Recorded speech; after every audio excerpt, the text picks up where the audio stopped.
കല്യാണത്തിന് ഡ്രസ് എടുക്കാൻ പോവുകയാണ് ഗായ്സ്.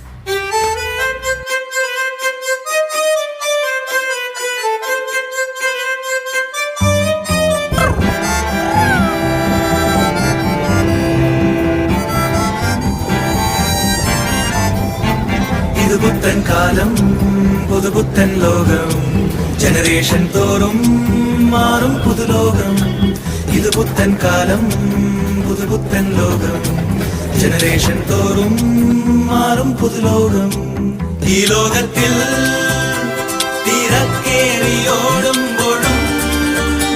തിരിഞ്ഞൊന്നു നോക്കുമ്പോഴും ചിരിക്കാൻ മറക്കല്ലേ